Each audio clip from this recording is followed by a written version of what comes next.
Johnny Dollar. Les Walters, Johnny, at Worldwide Mutual. Well, hi, Les. Say, I heard your report on that man who disappeared up in Eugene, Oregon a couple of weeks ago. Jonathan Doe? Yeah. The man who never really existed? That's right. That was a pretty rough one, Les. I can believe that. So it ought to be a lot easier for you to find a man who does exist. Or who did. Well, which is it? I wish I knew. His name is Elmer Lumas. Leumas. Loomis. So what happened? I told you he disappeared. I mean, what have you got to go on? Leads, clues, whatever you want to call them. Well, that's the funny part of it. Yeah? Nothing, Johnny. Absolutely nothing to go on. You call that funny? So maybe you better come on over here. We can talk about it. Well, now, Les. Yeah? So maybe you're right.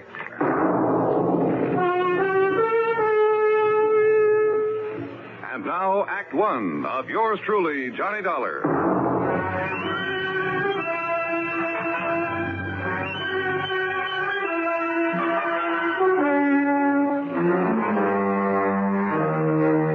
Expense account submitted by Special Investigator Johnny Dollar to the Worldwide Mutual Insurance Company, Home Office, Hartford, Connecticut.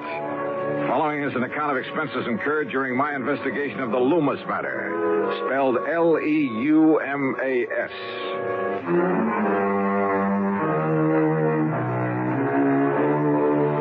No leads at all, huh? Well, at least it gives me a clean, uncluttered start.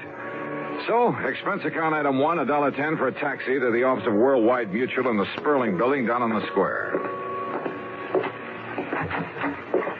Hi, Johnny. I suppose I could have saved time by telling you over the phone just to pack your bags and head on down to Vineland, but sit down. Thanks. Vineland, New Jersey? That's right. About halfway between Philadelphia and Atlantic City. Yeah, Les, I know the place. I handled a couple of... Hey, wait a minute. You said Lumas? That's right, Elmer Lumas, the man who disappeared. Isn't there a Lumas glass company in Vineland? One of the biggest. Up till a few years ago when he retired, Elmer Lumas was the sole owner of it. And he must be plenty wealthy, huh? Millions. Which offers a lot of possible reasons for his disappearance. That's right. Okay, then, Lester, tell me all. I thought I made myself clear, Johnny, when I said I should have sent you right on down there to Vineland, because all I know about him is that he's wealthy, retired, sportsman, yachtsman, that sort of thing, and he suddenly vanished. How old a man is he? Well, according to this copy of the policy, he's 59. Straight life? Straight life. And who stands to benefit if his body just happens to turn up somewhere dead? His wife, Lena. How old is she? Let's see, she was 30 last June. Aw. That's right. And incidentally, I understand she's quite a beauty. At least according to Harry Ware, who sold the policy. Incidentally, huh? What do you mean by that? Oh, use your head, Les. Young, attractive woman, wealthy husband, nearly twice her age. Here we go again. Now, don't go jumping to conclusions, Johnny. Oh, no, of course not. Of course not. But just how soon do you suppose I can make connections to Vineland, New Jersey?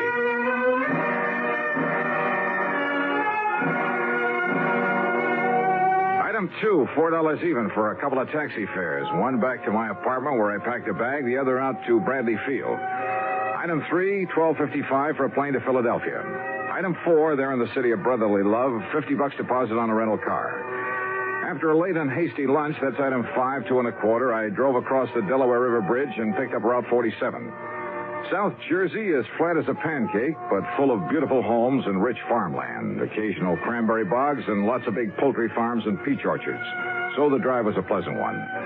Then, in Vineland, the so-called heart of sunny southern Jersey, I went straight to police headquarters, a block off Landis Avenue, the main drag. I contacted Sergeant Louis Tomaso, with whom I'd worked before.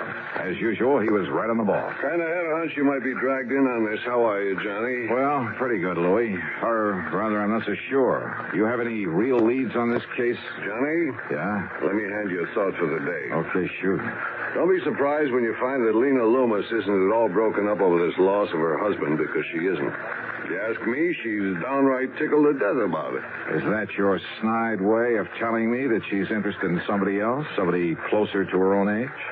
Johnny, if I could find out who that somebody else is, but who knows, maybe there isn't any. Or maybe there's a dozen of them. I don't know. This gal is the social type. One big party after another, night after night, month after month, ever since they got married. And Lumas? Couldn't stay far enough away from it all. Spend most of his time off on hunting or fishing trips or out on his yacht. Funny that he ever married her in the first place. Well, when a gorgeous young charmer starts cooing at a poor, lonely widower, nearly 60, well, what do you expect? Apparently all she cared about was getting her hooks on his money. What else? When did he go? 10 days ago. Got up, had breakfast, announced he was going to spend the day in Philadelphia. Walked out the front door, and that was the last anybody ever saw. What about enemies, Lou? Not a one that anybody knows. I mean, any reason to think he might have been hauled off and murdered?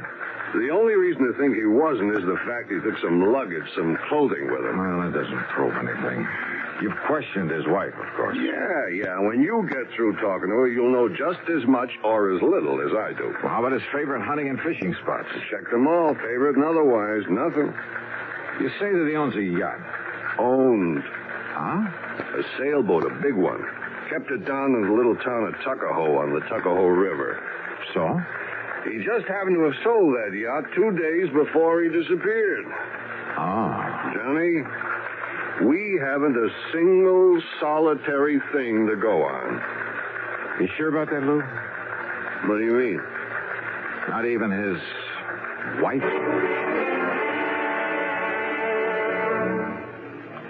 Act 2 of yours truly, Johnny Dollar, in a moment. And now, Act 2 of yours truly, Johnny Dollar, and the Lumas matter. Expense account item 6580, dinner for Sergeant Louis Tomaso and myself at the East Landis Hotel there in Vineland, New Jersey. Then he gave me some directions, and I left him and drove east on Landis Avenue. In case you're interested, I found out that a guy by the name of Landis founded this fair city. The Lumas home was a massive red brick affair set in the middle of, well, it must have been nearly an acre of huge lawns and trees and flower beds. 25 or 30 rooms, I'd guess, really a mansion. And the long, broad driveway was lined with maple trees. In other words, there was money here, plenty. As for Lena Lumas, wowee. If she was 30, believe me, she didn't look it. And, brother, she had everything. She was tall, lithe, and brunette, with just enough makeup to enhance her soft and gently tanned complexion. She wore a pair of sleek blue velvet capris and a light silk blouse. A subtle touch of arpege that, well, at the risk of sounding repetitious. Wowie. Well, come in, Johnny. Yeah. How an old codger, wealthy or not, could ever rate something like this. And framed there in the doorway and a trace of moonlight filtering through the trees, believe me. Johnny? Oh, I'm sorry, Mrs. Loomis. Mrs. Loomis? And with that look in your eye? It's Lena, and you know it, and come in. Yeah, sure, thanks. Oh, darn it, you would come the one night when I'm not having a party. In here, Johnny. Yeah. The place is dead as a doornail. Then I suppose I have to give the servants some time off. Sit down, huh? Like a drink? Yeah, I think I could use it. No, thanks. Not even to keep me company? Scotch and soda? A light one. Now, I just knew that was you I saw down on Landis. What? What'd you say? I say I just knew you'd be coming down here to investigate Elmer's disappearance. So when you rang the doorbell just now, I wasn't the least bit surprised. Oh, that's so? Elmer was always a great fan of yours. Your radio program, I mean. Where you tell about all those cases you solved. That's why I knew you the second I saw you. I see. Well, now, Lena. Johnny, I'm so fed up with answering questions about him. That Louis Tomaso from the police department has just about driven me crazy with him.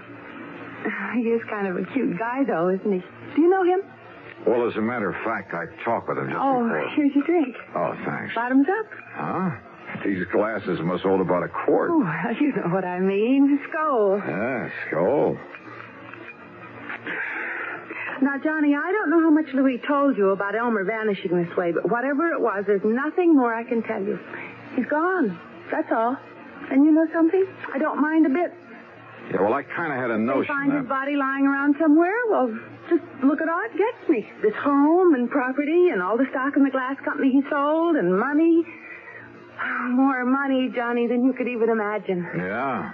And I believe that his insurance amounts to quite a the lot. insurance. Oh, that's nothing compared to all the money he has lying around in banks all over the place. It'll all be mine. And if you don't think I know how to use it... You know, there are a couple of things that might put a crimp in your plans, Lena. What Lena wants, Lena gets. Why do you think I ever married Elmer in the first place? Ooh, Elmer. Isn't that a terrible name? Suppose I find out that he's been murdered. Now, who would ever want to murder poor, sweet old Elmer, and why? Oh, maybe to get hold of all this money you've been talking about. Of course not. I told you I get everything. That's exactly what I was... If he just doesn't show up after 7 years, well, you know, the statute of limitations. Oh, yeah, I know. And what if he does come back? You know, suffering from amnesia, or maybe he was in an accident somewhere, you know. Wow. So I'll do what I can to keep him happy as long as he lives, and then I'll have it all. I don't love him, Johnny, not a bit. But I do try to keep him happy. It's the least I can do. Lena... And then when he dies, well, like I said... Lena, listen to me. He's a handsome old dog. I'll say that for him. You see? There in that picture on the table beside you. Yeah, I see. But now listen... Tall and wiry with that big shock of hair. Yes, I see it. But why he kept that mustache and Van Dyke? Well, they made him look even older than he was. I mean, than he is. What did you mean, was? What? Now, Lena, listen. There are some things I want to know. How about another drink? For instance, your husband had a yacht. Oh, didn't you know? He sold it just before he disappeared. To whom? Does it matter? Yes. Well, it was some man by the name of... Well, here's the bill of sale. His name is Samuel Remley. Remley. Right here. R-E-M-L-E, Samuel Remley. At Tuckahoe, New Jersey. So now you've asked a question, you've got an answer, so let's have another drink, huh? So help me, I simply couldn't pin her down to answering my questions. After a solid hour of trying, all I ended up with was an invitation to stick around for a big party she was throwing the following night. Young, charming, attractive, yes. But trying to make sense with her was a lost cause. Finally, standing out at the front door ready to leave, I decided to switch my tactics. You can't mean that. That is exactly what I mean, because from what you've told me, what little you've told me, there's only one conclusion I can draw. John. And you've somehow contrived to have your husband done away with, to get your hands on all that money you've been yapping about. Don't you see I get it all anyway, sooner or later? Why wait, huh? Even if I have to wait out the 7 years for that statute of limitations. Now listen, Johnny. Yeah? I don't like this. I don't like the way you're accusing me. You're threatening me. That's right. I gave you all the chance I could to cooperate, but you wouldn't take... Now, you just get out. You get out of here. Sure, for the time being. No. You stay away from me. Don't you ever come back You here. better play it my way, Lena. No. Get out. Oh, well.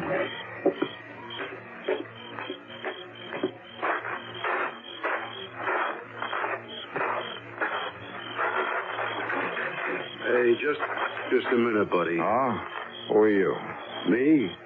I just happened to be looking out for Mrs. Lumas. Yeah? Yeah, and I don't like what I was hearing just now. Oh, that's too bad. Now, if you get out of my way. Oh, no, you don't, Buster. Oh, no. Gary? Gerald. That's right, me.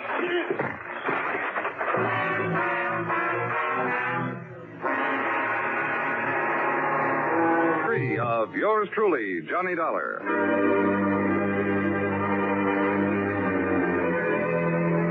When I came to, my card case was gone. There was a lump on my head that must have been made by a blackjack. And inside my head was the solid conviction that Lena Lumas was, without question, responsible for the disappearance, possibly the murder of her husband. I climbed painfully back into my car, drove to the hotel, and after a dirty look from the night clerk, got a rum and hit the sack. Early the next morning, I was down at police headquarters. Well, not having had a good look at him, you don't give us much to go on. Yeah, well, look, if you pick them up, Lou, let me take care of them. Now, Johnny... Let's just say I want to question them. Did you get anywhere with Mrs. Loomis? Oh, Lou, the only question I got straight answers for was... Hey, wait a minute. Yeah? The yacht. Did you check out that yacht? I told you Loomis sold it just before he disappeared. I saw the bill of sale on it myself. Yeah, so did I. But, Louie, I got a hunch. How far is Tuckahoe? 35 miles. He kept the boat at Wilson's Landing. Good. Now listen, Johnny. Lou, I'm going to play this hunch for all it's worth.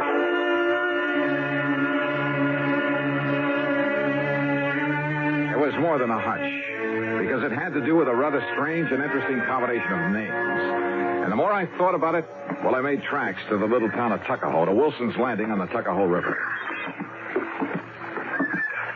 Here you are, Mr. Dollar. Right here is where the Lena was tied up. But the owner, this Mr. Remley, he took it out last night? Yes, sir. Did you know the previous owner? No, I'm kind of new here. But the boss must have. Captain Wilson. Where is he? Been down to Atlantic City the past week. All right. What does this Samuel Remley look like? Well, Mr. Remley's an old man, about 60. Yeah? Tall, slim, kind of wiry. Full head of hair, a mustache, and a little Van Dyke beard? Oh, no, sir. Mr. Remley's clean shaved and wears a butch. Well, now listen. Yes, sir? Do you know where he headed for when he took off last night? No, I don't, sir. Then show me the nearest telephone. Item 7, $3 for telephone calls. I hit pay dirt on the fourth one to the Coast Guard station at Cape May. Why, yes, Mr. Dollar. The Lena pulled in here a couple hours ago. Good. She's tied up at the clubhouse dock. I can see her from here. Then, Captain, I'll be right down there.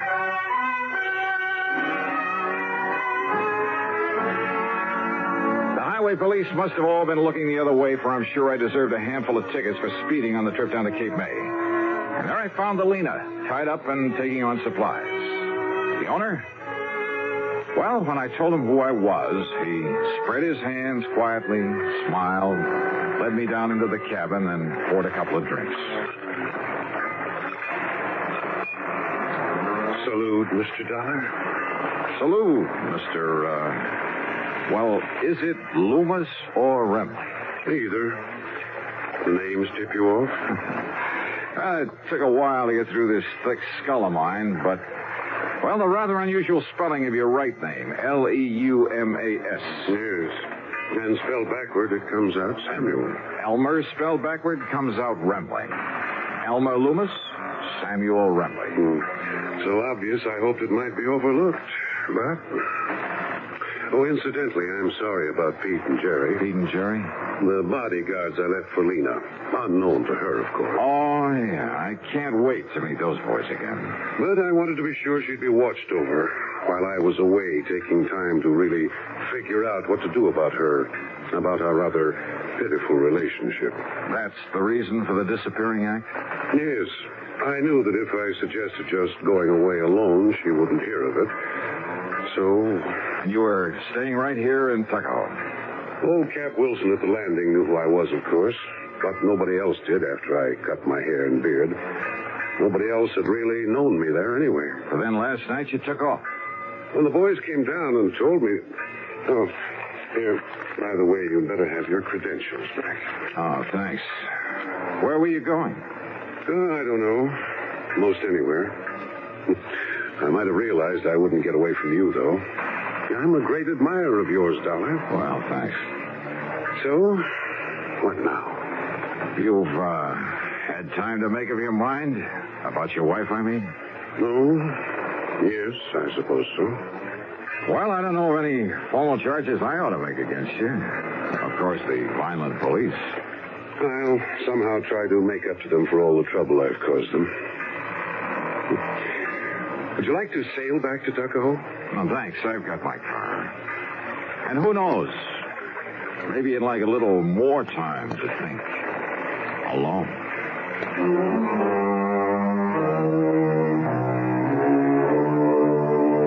So, it wasn't much of a case after all. The two thugs, Sergeant Louis locked them up for assault, and I guess that'll have to do for them.